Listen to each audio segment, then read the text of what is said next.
पश्चिम बंगाल के चुनाव परिणाम 4 मई को ही सामने आ गए, लेकिन अब हिंसा का दौर पश्चिम बंगाल में जारी है। जब से भारतीय जनता पार्टी सरकार में आई है, तब से पश्चिम बंगाल आग की तरह जल रहा है। पश्चिम बंगाल के नॉर्थ 24 परगना स्थित मध्यग्राम में अब बीजेपी के सीनियर लीडर शुवेंदु अधिकारी के पर्सनल असिस्टेंट, जी हां, शुवेंदु अधिकारी जो मुख्यमंत्री हो सकते हैं, बंगाल के अगले मुख्यमंत्री हो सकते हैं, जिनके नाम पर चर्चा सबसे अधिक है, उनके पीए चंद्रनाथ रथ, 42 साल के चंद्रनाथ रथ की बुधवार देर रात गोली मारकर हत्या कर दी गई। जी हां, पंजाब में खूनी खेल जारी है। बीजेपी नेता शुवेंदु अधिकारी के पर्सनल असिस्टेंट चंद्रनाथ रथ की गोली मारकर हत्या कर दी गई है। घटना के समय चंद्रनाथ कोलकाता से मध्यग्राम स्थित अपने घर लौट रहे थे। जिस वक्त गोलीबारी हुई है, उस वक्त चंद्रनाथ कोलकाता से अपने घर लौट रहे थे। जो रिपोर्ट्स आ रही हैं उसके मुताबिक वो ड्राइविंग सीट के बगल में बैठे हुए थे। उनके ड्राइवर और अन्य एक व्यक्ति भी गाड़ी के अंदर मौजूद था। कोलकाता से करीब 20 किलोमीटर दूर डोलतला एक इलाका है, मध्यग्राम से बीच में पड़ता है। वहीं पर एक कार पीछे से आई और ओवरटेक किया और स्कॉर्पियो के सामने जाकर के उसने रास्ता रोक दिया। इसके बाद फिर बाइक पर हमलावर आया। स्कॉर्पियो की बाईं तरफ से जो तस्वीरें आप देख रहे होंगे स्क्रीन पर, जो मार्किंग की गई है, कितनी गोलियां लगाई गई हैं, 6 से 10 राउंड फायरिंग जो है रामनाथ के गाड़ी पर की गई। इस पूरे घटनाक्रम में चंद्रनाथ जो हैं पीए, उनको 4 गोलियां लग गई। इनमें से 2 गोलियां सीने से आर पार हो गई, जबकि 1 गोली पेट में लगी।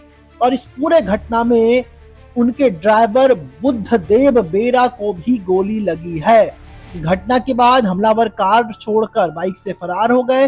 घायलों को तुरंत नजदीकी अस्पताल ले जाया गया, जहां चंद्रनाथ को डॉक्टरों ने तुरंत डेड डिक्लेयर कर दिया, मृत घोषित कर दिया। ड्राइवर की हालात अभी गंभीर है।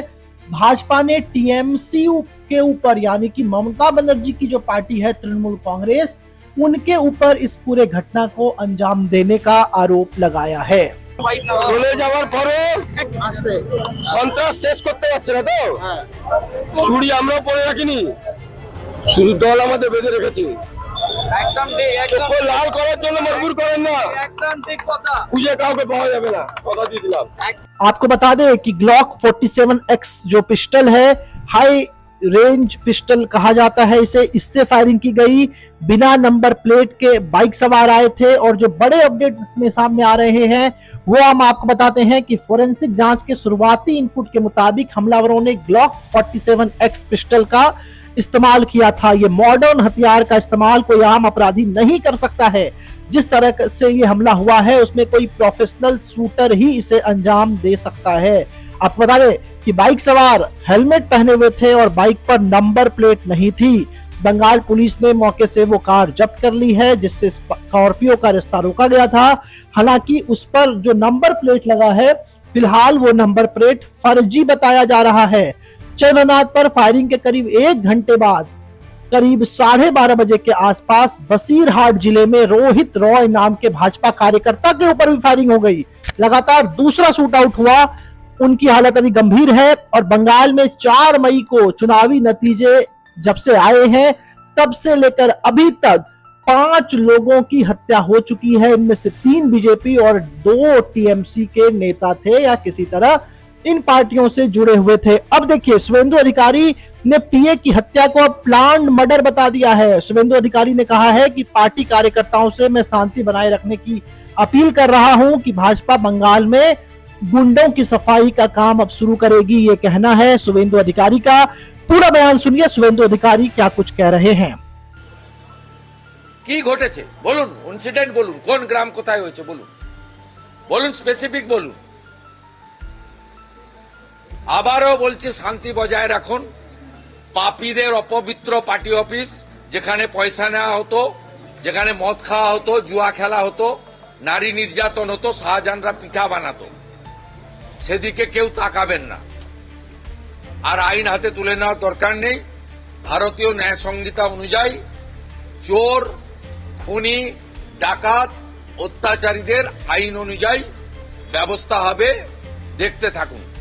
इधर टीएमसी ने शुभेंदु अधिकारी के पीए की हत्या के पीछे अपनी पार्टी के कार्यकर्ताओं के शामिल होने के आरोपों का नकार दिया है, सिरे से खंडन कर दिया है और मामले की सीबीआई जांच की मांग कर दी है। जी हां, मामले की सीबीआई जांच की मांग की गई है।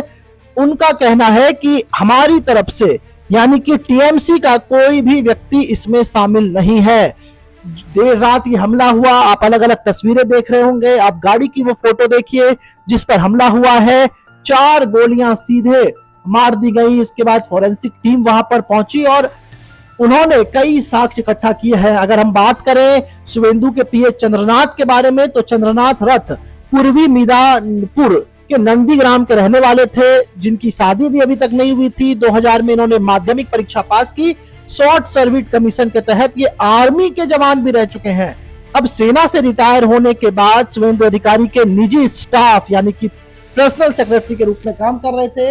इससे पहले चंद्रनाथ और उनका परिवार तृणमूल कांग्रेस से जुड़ा हुआ था। उनकी मां पंचायत समिति की सदस्य भी रह चुकी हैं। जब शुभेंदु भाजपा में शामिल हुए तब चंद्रनाथ ने भी पार्टी बदलकर भाजपा का दामन थाम लिया था। साल 2021 से वो लगातार शुभेंदु के करीबी सहयोगियों के तौर पर काम कर रहे थे। বাড়িতে আসেনি চণ্ডীপুর, হ্যাঁ দেখা হয়েছে, বাড়ি থেকে রান্না করা খাবার ওকে খাইয়ে দিয়ে প্রতিশোধ নিল বাবা। আমার ছেলের জন্য ভারতীয় জনতা পার্টি করতো। আমি চাইছি দোষীদের শাস্তি হোক। আমি যেহেতু একজন সন্তানের মা, আমি চাইবো না যে কোনো দোষীর ফাঁসি হোক, তবে যাবজ্জীবন কারাদণ্ড হোক। আমি নতুন সরকার যে আসবে তার কাছে চাইবো যে দোষীরা শাস্তি পাক। আমি কি করে বলবো বাবা, গরম গরম বক্তব্য রেখেছিল শাসক দল যারা ছিল যে 4 তারিখের পরে কোনো দিল্লির বাবাও রক্ষা করতে পারবে না। তার পরিণতি হিসাবে আমার ছেলেকে আজকে জীবন বলি দিতে হলো। ভবানীপুর, চণ্ডীপুর, নন্দীগ্রাম সহ অনেকগুলো বিধানসভার দায়িত্বে ছিল আমার ছেলে, তবে পর্দার আড়ালেই কাজ করতো, কোনো রাজনীতির সঙ্গে সরাসরি যুক্ত ছিল না। তবুও তাকে আমার গ্রামে কোনো মানুষজনের সঙ্গেও কোনোদিন কোনো খারাপ ব্যবহার বা আমার ব্লকের মধ্যে বা বিধানসভার মধ্যে কারোর সঙ্গে কোনো খারাপ ব্যবহার বা খারাপ আচরণও করেনি কারোর সঙ্গে। ও সবসময় মিষ্টিভাষী, মিষ্টি ব্যবহারের ছেলে ছিল না। আমরা বললে আর ও বলতো যে আমাদের চিন্তা করার কিছু কারণ। দিব্যেন্দুবাবু এসেছিলেন, পীযূষবাবু এসেছিলেন, সৌমেন্দুবাবু ফোন করছিলেন, শুভেন্দুবাবুও ফোন করছিলেন। আমি তখন ফোনটা ধরতে পারিনি। রাজ্য সভাপতি সহ বিরোধী দলনেতা যিনি ছিলেন যখন বলছেন শান্তি শৃঙ্খলা বজায় রাখতে, সেই সময় আমার ছেলের এই মর্মান্তিক ঘটনাটা আমরা মেনে নিতে পারছি না। ব্যক্তিগত শত্রুতা কোনো কিছুই নেই, রাজনৈতিক হিংসার জন্যই হয়েছে। সেটা বলতে পারবো না, বাড়িতে কিছু বলেনি। अब इस पूरे मामले को लेकर के राजनीति भी तेज हो गई है। जगह जगहों पर विरोध प्रदर्शन हो रहे हैं, आगजनी हो रही है। तस्वीरें लगातार हम आपको दिखा रहे हैं। बंगाल पुलिस इस पूरे मामले में घटनास्थल और आसपास के इलाकों की सीसीटीवी फुटेज को खंगाल रही है और आरोपियों को पकड़ने के लिए अब तक कई टीमों का गठन किया जा चुका है। पुलिस ये भी जांच कर रही है कि क्या हत्या के लिए किसी प्रोफेशनल शूटर या कॉन्ट्रैक्ट किलर को बुलाया गया था। पुलिस अधिकारियों का कहना है कि संदिग्ध कार को जब्त कर लिया गया है, जिसने चंद्रनाथ रथ की कार का रास्ता रोका था। हालांकि कार पर जो नंबर प्लेट है, बाइक की तो नंबर प्लेट फर्जी है ही, कार पर लगी नंबर प्लेट भी फर्जी निकली है। हमले के पीछे का मकसद फिलहाल साफ नहीं हो पाया है। तो कुल मिलाकर बंगाल जो है वो जल रहा है और इस तरीके से जो तस्वीरें सामने आ रही हैं वो ये दिखाने के लिए काफी हैं कि किस तरीके से चुनावी परिणाम के बाद बंगाल में हिंसा हो रही है। अलग अलग तस्वीरें हमने आपको दिखाई। बहरहाल इस पूरी खबर पर आपकी क्या राय है, आप अपनी राय हमें कमेंट कर बता सकते हैं।